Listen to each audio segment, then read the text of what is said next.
Hi, this is Anna Imagination with the Healing Garden. Well, no, I'm gonna say this, the Philosopher's Garden, and welcome to Shifting Perspectives. I am going to do something that I almost never do. I am writing a list of rules. Now, rules are tricky little things. Rules are those things that if you make them for other people, they're actually projections. Whenever you make a rule, it needs to be for yourself, as in my rules for me. So here's what's going on with myself. I don't feel safe with certain things. It's minor. It's nothing that I need help. I'm fine. Thank you. I just realized I said I don't feel safe and I needed to clarify. I am safe. I know exactly how to do it. This is like subconscious. This is in my head and I know how to handle it. Basically, I need to create a list of rules for me that are going to make me feel safe. So my first rule is this, because first, before I get into the rule, I need to clarify where this is coming from. Anytime you have a bout of annoyance, anytime you have frustration or you're bothered, and then your solution is to vent, that is actually you trying to set a boundary. But what if you can't set a boundary with the person you're venting about? This is what boundaries are for. This is exactly what I'm doing. That is when you create rules for yourself. Now, this is where a lot of people get boundaries wrong. They think, I set them, I gave them boundaries, and I told them what my rules were, and they're not listening. That's not boundary setting. Rules are your rules for you to follow, not for other people, ever. If you have a rule that you expect other people to follow, you have projected your insecurity onto others. That's not a boundary. That is a rule. This is why a boundary and a rule are two different things in the dictionary.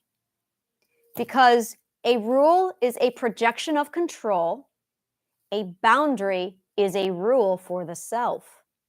The only difference between rules and boundaries is they're both rules, but rules being projected onto others, you need to use them for yourself because you can control yourself. So you're the one who's going to need the rules. So this is me realizing that I was really upset by this asshole today who felt that I needed his expertise on Carl Jung. And it bothers me. It still bothers me. Now, it bothers me because I felt violated by this person who non-consensually decided to become my teacher. And I'm going, excuse you, before you teach me, I have to first go through your credentials because no one is allowed to teach me unless they're qualified. And I doubt you are. But I couldn't say that to him. Instead, I just blocked him and walked away, but I still feel violated. And I realized it's because I need to set some rules. So this is me setting up some boundaries. So rule number 1, I am not allowed. Do you see how I worded that? To let people force or command my audience. I am not allowed to let other people decide if I should learn a lesson from them. 3, I am not allowed, and I'm going to clean these up in just a moment and show you better psychology. And then I'm going to turn these into positive affirmations so that it will be ingrained and manifested into my brain. So I will subconsciously go, poop, look at that, boundaries. I love brainwashing myself. I'll teach you how to do it if you want. Okay. So I am not allowed to let other people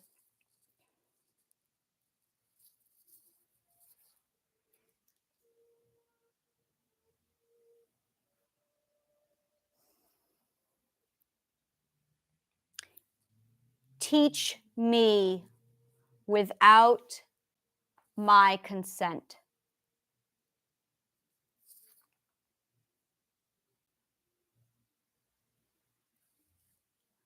Now, the next one, I'm not going to say I am not allowed. It's I do not.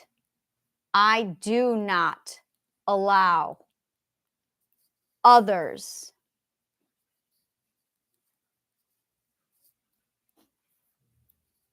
I do not allow others to teach me without my consent. See how the wording is different.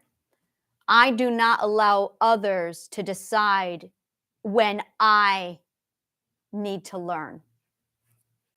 I do not allow others to command my audience. To command my audience without my consent. So for me, my audience must be consensual. My opinion is not available for the public. This is a big one with me. Let's change that to perspective. And it's true. My perspective is, I'll do a free hour consultation, but that's me talking about your problem if you want me to diagnose your life. That's my job, if you want it. But my perspective on life, the universe, and everything, well, that's what the podcast is for. Outside of the podcast, no, my perspective is not available for other people, period. No, you have to buy tickets to my show. And that's really what I should have said to him. You need to buy tickets to my show if you want my perspective. I do not give people my perspective, period. It's too valuable. I've worked too hard for it. So my audience must be consensual. My perspective is not available for the public.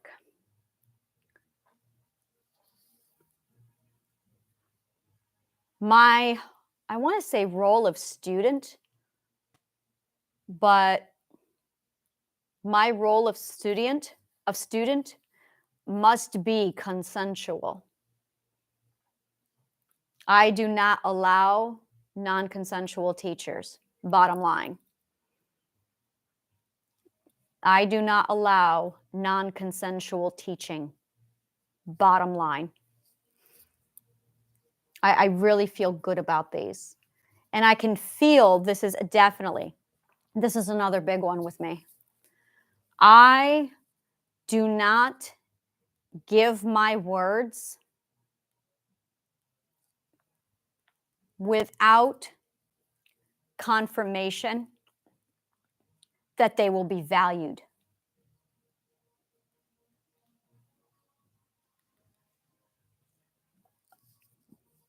So, and that's really, I do not allow myself, yes.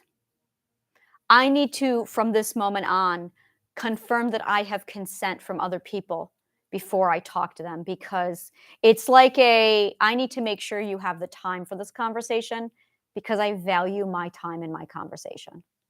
And that's really it, is I value my perspective. Oh, this is the core boundary. My time and my words. This is all it really is. I value my perspective, my time, and my words. I do not give them out lightly. And that's really the massive perspective change that I had, is when I started to value my perspective, my time, and my words, especially my words and my perspective. That changed everything. That was a game changer for me. So I do not allow people access to my words or my perspective anymore. These are rules I have needed for a long time, and I can feel it. I'm saying them and I'm going, wow, these are different. These are different. And once I integrate them into my brain, I'm going to feel so much better. So, how you can use these for you is like this. First of all, make your own. Absolutely tailor them to yourself. If you don't want these rules, don't worry about it. Use your own. If you like my rules, by all means, use them. But a rule has to be something that truly is something that you respect. It has to be integrated. The rule here is there's a difference between internalizing and puppeting or parroting. And a lot of people don't know when parroting is parroting and when it's legitimately making it your own. There's a lot of confusion because we're not taught. It's parroting when you're just, ooh, I like that, and you're copying down the words, but you don't actually get what it means. It's the meaning that matters, which is what we mean when we say make it your own. But that's really a shitty thing to say to any person without any kind of clarification, which every one of us has had to endure at some point or another during high school. Make it your own. What does that even mean? Make it my own.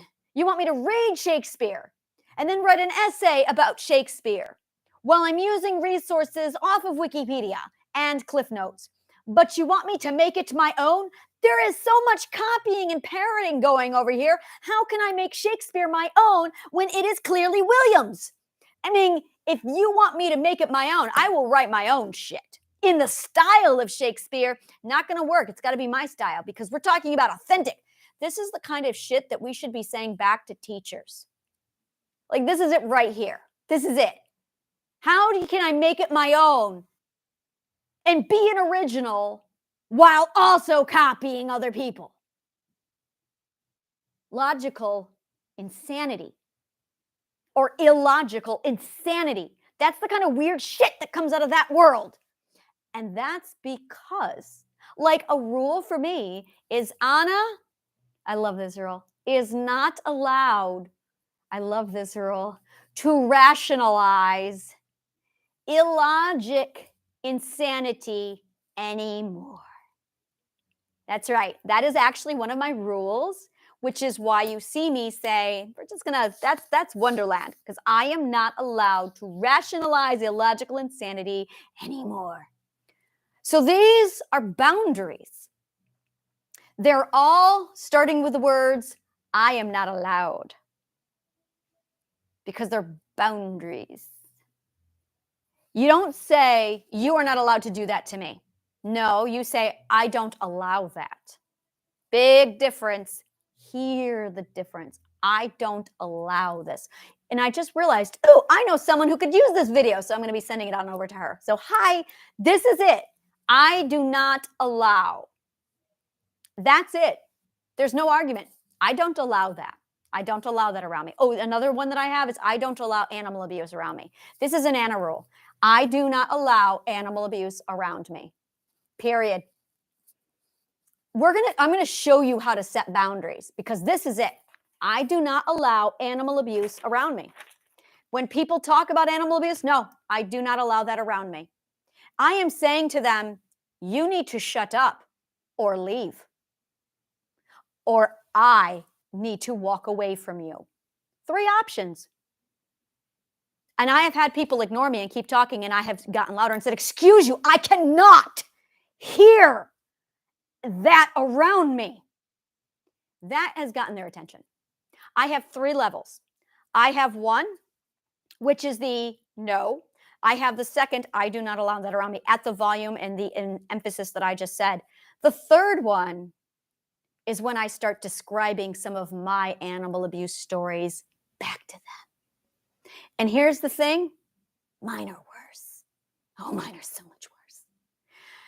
The last person who did that to me, I was in a level 8. Maybe I should not have done that. Let's evaluate my past behavior. I was level perspective 8 at that time, and I had somebody who thought they would tell me about their animal abuse, and I said, you cannot, I do not allow it. And she would not stop talking, and she kept detailing it. And I said, I cannot hear it. And she kept going. And I said, let me tell you about the time. And it traumatized her. She started crying and shaking. And I said, this is why I don't allow animal abuse to be talked around me. She got it then. And she went, okay, we'll change the subject. Thank you. Maybe next time you'll do it without me traumatizing you. That was 8th perspective. Yeah, I should have probably just hung up on her and walked away. I probably should have just hung up on her and said, like, and this is my problem. This is what that was a symptom of, I know what that was. I'm going to just psychoanalyze her very quickly. That particular person had a severe addiction to wanting to trauma dump. She did not know it. It was absolutely mindless. And that is part of the problem. When you are addicted to trauma dumping, yeah, it's like a whole nother problem.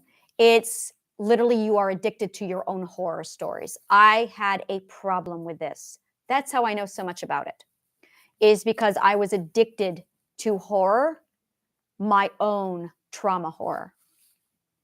So that when I tell people my past, Stephen King is nothing for the shit that I've lived through. So it's an addiction to trauma dumping. And it got to a point where I saw people I loved, like, seriously go through mental shit after they hear my stories. And I went, good to know. All right, I will. And it was also a broken metric. It's not realizing that what you're saying is that traumatizing because you're normalized to it. So you don't realize that what you're saying is actually horrific because you are desensitized to the horror. So you have to learn. This is what I mean by recalibration and repairing your barometer. That is exactly it. A barometer is broken and your calibration is off. The barometer tells you the flux this way, but the calibration shifts it this way. So if you've got your spectrum, everything's on a spectrum, and you've got your horror spectrum over here with your trauma dumping, and you've got really, we should not call them sensitive people. We should not call them sensitive people, but they are very tuned in to trauma. And you have somebody who's completely numb. You want that middle ground. And the people over here need to learn how to shield up and not get hurt, while the people over here need to learn to turn down the volume and start feeling again. So it's learning again how to harmonize in that neutral zone by recalibrating normal at your 0 point, right in that harmony zone.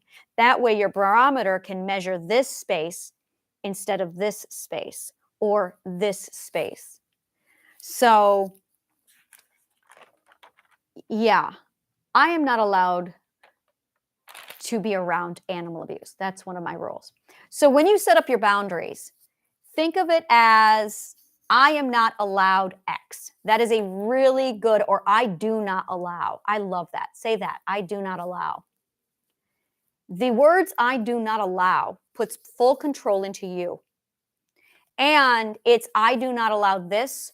And the words are around me. Around me. Beautiful words. I do not allow blank around me. Period. Nothing else. That's all you need. You don't allow what? One of a simple one that I had growing up was gossip. I do not allow gossip around me. Gossip for me is banned. I don't want to hear it. So I do not allow gossip around me. So if someone comes along and they try gossiping, I don't allow that. I do not allow listening. I don't want to hear other people's stories about other people. Not at all. I don't allow it. So this gives them three choices. Either they can shut up, they can leave, or I will leave. So now they've got choice. So it's not being forced. They've got choice. Period. They can leave, they can shut up, or I will leave. And that's it. So the first thing is going to be setting the boundary. I do not allow gossip around me. 1, 2, 3. Most people will go, oh, I'm sorry. And they will shut up and they will change the subject. That's the best answer because that's respectful and it's a clue that they respect you. If they argue with you, they're narcissists. You need to take control, which is your third option. I need to leave. Yeah, I really should not have just trauma dumped all of my animal abuse stories onto that woman. The other option, if they come back, is excuse you. You can change the subject, you can leave, or I need to leave. So now you've reinforced the boundary and you've given them options. Now they still have full control. Are they going to shut up? Are they going to leave, or are you going to leave? Or it can be, this is another one, just two options. you need to change the subject or I need to leave. Because if they're not going to willingly change the subject, you should probably leave. So there you go. Two options. They can either change the subject or. Now, it's going to go one of two ways. I have to do a flow chart of how to do boundary setting. It's going to go one of two ways. They are going to ignore you. Yeah, so their option is they're going to apologize. Oh, I love doing this. I'm doing a flow chart of boundary setting. They will apologize. This is the right answer. They will ignore you. They will argue. Those are your options. They will apologize. They will ignore you. They will argue. The ignoring is ignore you and keep talking, or they'll say, that's okay, and they'll keep talking. That's okay is a passive-aggressive ignoring you. And then arguing with you is going to look like one of two ways. They're going to say, well, let me just tell you this bit. Don't fall for that. Let me just tell you this X. That's negotiation. They're still trying to get control. I should go over the stages of narcissism because no negotiation is it. So let me just tell you this. Oh, it's okay. And then they continue.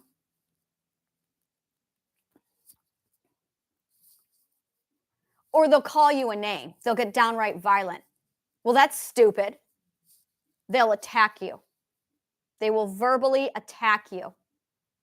Or they'll go, whatever. Don't tolerate that shit. Whatever is a passive-aggressive gaslight. Whatever is a passive-aggressive gaslight. If somebody says to you, whatever, that is a passive-aggressive gaslight. You should probably not be around that person. That's, yeah, my children were not allowed to say it, and I made it very clear to them. Oh my God, I loved my parenting. They went through a stage for like 3 months where all my kids decided to try out the word whatever in the household, and it lasted no more than 3 months. And it went down like this. That is a passive-aggressive gaslight. What you're really saying to me is fuck off. So if you're going to say to me, fuck off, well, by all means, look me in the face and say, Mom, fuck off. I didn't think so.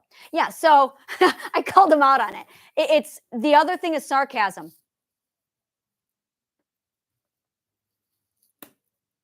Sarcasm is not humor. That's a gaslight. Sarcasm is gaslighting. Sarcasm is passive-aggressive gaslighting because they insult you. They're passive-aggressive about it. You call them out on it, and then they gaslight you and say, what? It was just a joke. It was just sarcasm. No, you were a fucking asshole, and I'm calling you out on it, you passive-aggressive narcissist. Sarcasm, passive-aggressive gaslighting. Whatever and sarcasm. Passive-aggressive gaslighting. And the best part is, go watch for this shit in your day-to-day life now and hear it and try to unhear it. So that's it. A boundary is, I do not allow blank around me. You're going to have to interrupt them to say, nope, I do not allow that around me. You can change the subject or I need to leave. Or you can just say, I don't allow that around me. If they apologize, you have yourself a good person, and I would put them on a list that you should probably keep them in your life to some extent because they're rare. If they ignore you and mindlessly say, well, that's okay, and then they keep talking, or they don't acknowledge you and they just keep talking, get louder and say it again and give them the choices. And the third one is you need to hang up or walk away. And that's what people really don't get. Hang up or walk away. Now, if you are in an abusive situation where you physically cannot do either one of these without being beaten, you need to be extracted from your abusive situation if that's what you really want. But, so this is how you do boundary settings. Rule number 1, you say, I do not allow blank around me. They should apologize. If they don't, next thing, excuse you, I do not allow that around me. You can change the subject or I need to leave. Or you need to change the subject or I need to hang up. If they ignore you, you hang up. If they apologize, great. If they argue with you, hang up. If they argue with you, do not argue back. You're dealing with a narcissist. They want your audience. And when you argue, you give them what you want. They don't care what you're talking about. They just want the audience. So if they argue with you, they're getting your audience, which is why I deleted that dude and just walked away. It's because he wanted my attention and my audience. And I said, you're not getting it. And that left me feeling really unfulfilled because I wanted to validate what he did to me. And now I'm sitting here writing boundaries so it doesn't happen again. So I feel an element of control. But I'm not going to project my bullshit onto other people. Instead, I'm going to write a boundary and hold me to my new rules so it doesn't happen again. Do not argue with people who insist on arguing. The only time you should argue with somebody, oh, this is so much fun, is when you both consent to the debate. Do you consent to the debate? Are they open-minded? Now, this is difficult because a lot of people claim they're open-minded when they're not. So you're going to have to actually look for signs that they're open-minded. Look for behaviors. You know what? I'm going to actually do this in another video at another time because this is really a huge thing, is forced debate, or the right way to engage with an individual and handle conversation. And the techniques that I use are 100% philosophical based. They're absolute logic 101. It is the understanding that you should consent to any debate. And it's understanding the signs when a debate gets too hostile and then being able to pull out of the debate. But the only time a debate gets hostile is when somebody is closed-minded and they're trying to teach or learn. So it's also, and I have like, again, another flow chart. It's like, look for these 3 steps. Which one is it? And this is the best way to handle it. And then this is the way to do it. Once you get these flow charts down, oh, you're set. There's pretty much 2 of them. Yeah, there's 2 flow charts and 3 emotional pathways. So once you have these down, you can navigate almost any social situation, truly any social situation. These were the flow charts that I developed when I started socializing and I needed to feel safe doing it. Is I realized that I was being forced into conversations I didn't want to be involved in. And that was something I was subjected to since I was a child. My brother and my parents would force me. Oh, no, this is totally my brother. The credit is going right where it belongs. My brother would deliberately provoke, force me into conversation I did not want, and then beat me if I refused. He would beat me if I argued, and he would beat me if I did not agree. Those were my options. It was, I had to agree with him. And so I stopped. I would avoid the conversations. This is total trauma. I see that now. Let me think about this. Is this resolved? Have I resolved my trauma? I have a little bit of social anxiety, and this is why. But I've got my boundaries now. Got my boundaries. So knowing this a while ago would have been much more beneficial. I think I want a red bathrobe. I have decided. I'm done with my green bathrobe. I love my green bathrobe. I want a red bathrobe, a dark burgundy bathrobe. I've decided. Okay, so yeah, I wouldn't say it's a trigger. Definitely not a trigger, because a trigger is a whole nother rewiring, and I don't have that anymore, and I don't feel that at all. There's no trigger there. Okay. Oh, I'm going to pull this apart. This is the subconscious mind pulling apart social anxiety and trauma from forced debate, forced discussion, forced conversation. I know I'm not the only one in there. I know there are more people like me out there. I know it. I know it. Because you're smart. Oh, come on, let's put it together. We're fucking smart. Oh, I am someone amazing when you want to debate with me. I have rules for debate if you ever want to do it. I could do a debate club, but I have rules for debate. I have rules for debate, but I could absolutely host one. Oh my God. But people don't know the rules of debate. The rules of debate, the rule number one is this. First of all, there can be no emotion involved. There can be no emotion involved. And people can't do that. Most people can't do that. They don't have the skill to do it. And I get emotional. I notice that I get emotional when I talk to people and I plug it. I'm like, no, because that is me. I'm working through it. This is actually some of my therapy right now that I'm putting myself through, is teaching myself, yeah, this is behind the scenes. When I go out and socialize and people get into conversations with me, this is actually why I'm doing the research I'm doing right now with social skills, is because I will get into a conversation with someone and I will feel my panic starting. Well, it's no longer panic. The panic's gone now. It's down to social anxiety. And I can feel like the bodily responses. It's all slowed. I've slowed it down. Now it's down to palm sweating and heartbeat racing.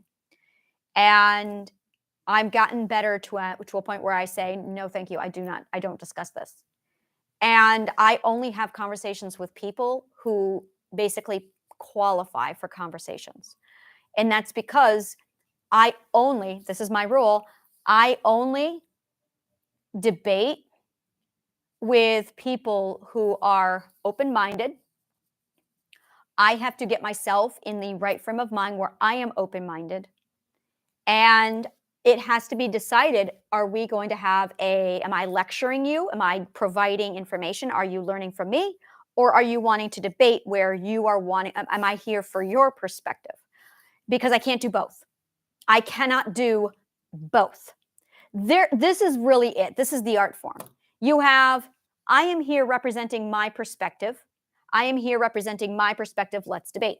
I don't do that shit. I do not argue like that shit. That's competitive and I don't do it. So what I do is this. I have my own perspective to give to you. This is my podcast. It is the area where I say, I have my perspective that I'm giving to you. I'm the one with the stage. I'm the one with the camera, and this is my channel. So this is me opening up saying, this is my perspective, and I am not here to receive yours. If you want to receive mine, you can fill out my Linktree account below, click on Change Now, and apply for an interview. Then I will have you on my Philosopher's Pilgrimage, and I will 100% sit back and receive your perspective. And then if you want to hear mine, I will share mine, but only after I've heard yours. In a gifting setting only. My perspective is not open for dissection. Somebody who would be worthy of dissecting my perspective, I really don't care. I really don't value anyone's opinion about my perspective. Wow, that's interesting. Ooh, new feelings. Let's explore this. Ooh, this is interesting. What is this? What is this feeling?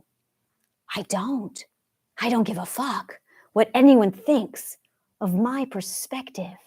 Oh, this is fascinating. Oh, this is amazing.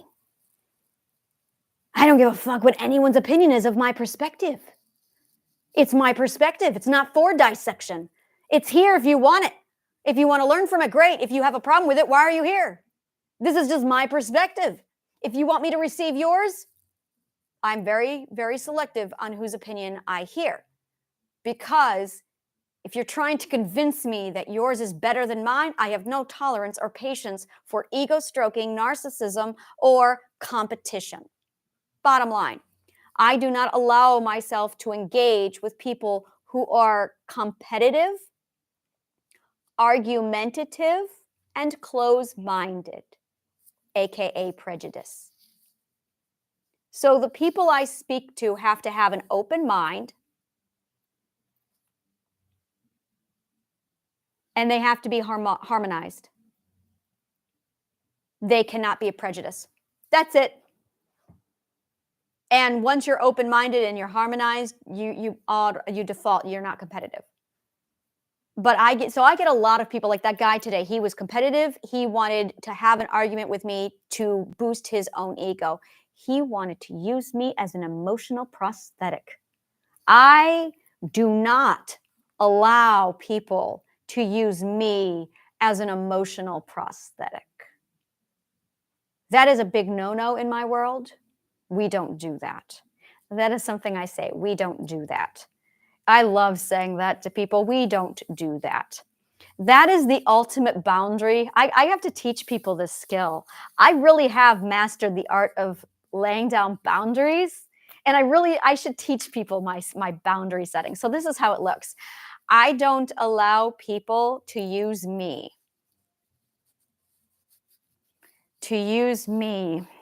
as an emotional prosthetic. We don't do that.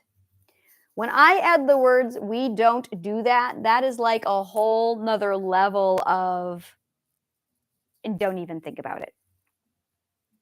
And I have yet to have anyone argue with me with that, ever. When I say we don't do that, it's like conversation's over.